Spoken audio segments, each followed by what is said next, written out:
Welcome back to Online Guru.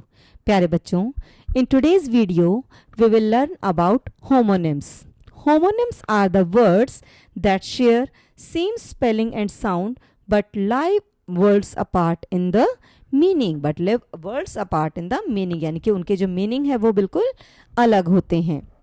प्यारे बच्चों, homonyms are the words that have same spelling and same pronunciation but their meaning is quite different. प्यारे बच्चों, ये सामने एक linguistic puzzle है आपके सामने.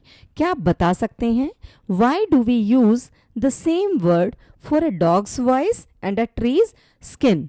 हम सेम वर्ड यानी कि सेम शब्द का इस्तेमाल हम क्यों करते हैं फॉर डॉग्स वॉइस, डॉग जिस तरह से आवाज़ें निकालता है उसके लिए, और ट्री की स्किन के लिए? क्या आप बता सकते हैं दोनों के लिए कौन सा वर्ड यूज होता है? बार्क. Very good. प्यारे बच्चों, सबसे पहले हम होमोनिम, होमोफोन्स और होमोग्राफ के बीच में डिफरेंस जानेंगे. बहुत बार ये तीनों वर्ड्स जो हैं बिल्कुल सेम दिखाई देते हैं. अब आप देखिए, होमो, होमो का मतलब होता है सेम. होमो मीन्स सेम. निम, NYM, निम means name. Phones, phones means sound. Phones means sound. And graph means picture.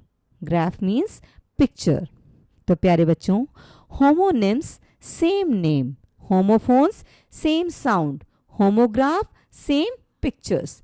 तो प्यारे बच्चों, अब हम इन तीनों की डेफिनेशन करेंगे. Homonyms, homonyms means same name, words that share the same spelling and pronunciation but have different meaning. यानी कि वो शब्द जिनकी स्पेलिंग्स और प्रोनाउंसिएशन सेम होती है लेकिन उनके मीनिंग जो है वो डिफरेंट होते हैं.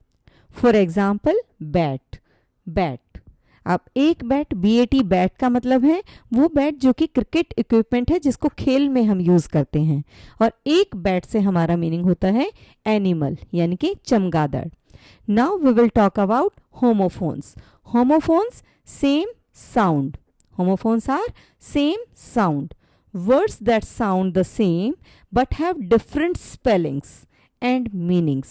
प्यारे बच्चों, होमोफोन्स से हमारा मतलब ये है कि वो वर्ड्स जिसकी साउंड सेम होती है लेकिन उसके मीनिंग और स्पेलिंग जो है वो डिफरेंट होती है. फॉर एग्जाम्पल, सी, एक C SEA और दूसरा SEE. और प्यारे बच्चों, आपको पता है इन दोनों के मीनिंग जो है वो बिल्कुल अलग होते हैं.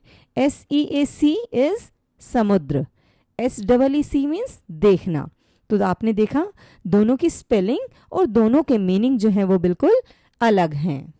प्यारे बच्चों, अब हम बात करेंगे homographs. Homographs means same picture. यानी कि वो words that are spelled the same but may sound different. यानी कि जिसकी स्पेलिंग सेम हो सकती है लेकिन उनकी साउंड जो है वो डिफरेंट होगी. यानी कि वो दिखते एक जैसे हैं, spellings are same but sounds are different. For example, LEAD, lead, LEAD, lead. प्यारे बच्चों, यहाँ पर एक लीड का मतलब है कि रास्ता दिखाना, और एक लीड जो है जिसको LEAD, लेड बोला जाता है, वो मेटल के लिए यूज होता है. Lead is a metal. तो प्यारे बच्चों, अभी तक हमने होमोनिम्स, होमोफोन्स और होमोग्राफ्स के बारे में जाना. तो चलिए अब हम आगे अपना होमोनिम्स के बारे में और अच्छे से जानेंगे. The first example is bark, BARK, bark. The outer layer of trees, यानी कि ट्री की स्किन को हम क्या बोलते हैं? Bark. The protective outer covering of the trunk and branches of trees. यानी कि वो आउटर लेयर जो कि ट्री के ट्रंक और उसकी ब्रांचेस को कवर करती है, वो प्रोटेक्टिव आउटर कवरिंग, उसे हम क्या बोलते हैं? बार्क.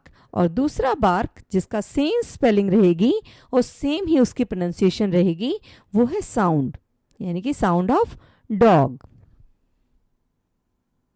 प्यारे बच्चों, next example is bat. Bat, first bat is the sport implement, यानी कि sport equipment. a smooth wooden or metal club used in games like baseball to hit the ball. Okay, and in cricket also we use bat. And next is the mammal. Next bat is mammal, a nocturnal flying mammal with wings formed from a membrane stretched between the limbs, यानी कि चमगादड़. प्यारे बच्चों, next word is match. Match जो match stick होती है जिससे हम आग जलाते हैं, तो दैट इज मैच. और नेक्स्ट मैच इज जो कि स्टेडियम में खेला जाता है, जैसे क्रिकेट मैच, वॉलीबॉल मैच. प्यारे बच्चों, next word is pen. PEN, pen. So same spelling and same pronunciation. First pen is writing tool, यानी कि जिससे हम लिखते हैं. आपके पास सबके पास पेन है. एन इंस्ट्रूमेंट फॉर राइटिंग और drawing with ink, typically consisting of a metal nib or ball. And next pen is the enclosure, a small enclosure in which sheep, pigs or other farm animals are kept. यानी कि वो जगह जहाँ पर sheep, pigs और other farm animals को रखा जाता है. प्यारे बच्चों, नेक्स्ट जो एग्जाम्पल है वो स्केल. स्केल जो है वेट और बैलेंस, यानी कि जिस पर हम तोलते हैं कोई सामान. An instrument use for weighing objects और पीपल, यानी कि आप अगर अपना वेट करेंगे या फिर किसी चीज़ को तोल करके देखेंगे तो उसे स्केल बोला जाता है. और दूसरा जो स्केल होता है that is natural armour, small overlapping plates that protect the skin of fish and reptiles, यानी कि फिश की स्किन पर जो स्केल्स होते हैं यानी कि वो प्रोटेक्टिव ओवरलैपिंग प्लेट्स जो कि बहुत छोटी छोटी होती है और फिश की स्किन पर आउटर कवरिंग होती है. अब प्यारे बच्चों, एक बार क्विक रेफरेंस कर लेते हैं. फर्स्ट वर्ड था bank. Bank is financial institution and side of a river. Park, green public place, space जहां पर आप खेलने के लिए जाते हैं. टू स्टॉप अ व्हीकल, यानी कि गाड़ी को जब हम पार्किंग में लगाते हैं तो पार्क करते हैं गाड़ी. Crane, a tall bird. And construction machine, जिससे सामान को उठाया जाता है, क्रेन.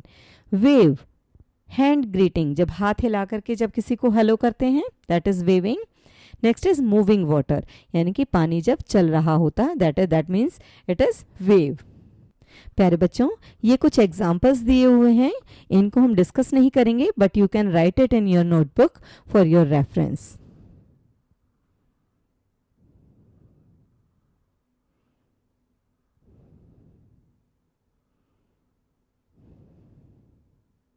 प्यारे बच्चों, होमोनिम्स को मास्टर करने के लिए 4 स्टेप्स हैं. सबसे पहले we have to know the context. Read the surrounding words to guess the intent, यानी कि हमें किसी वर्ड का मीनिंग जानने के लिए पहले उसका कंटेक्चुअल मीनिंग, कि उस वर्ड के आसपास का पूरा सेंटेंस पढ़ के हमें पता लगाना पड़ेगा कि ये वर्ड जो है यहाँ पर क्या हो सकता है, उसका मीनिंग गेस करना पड़ेगा. Next is grammar.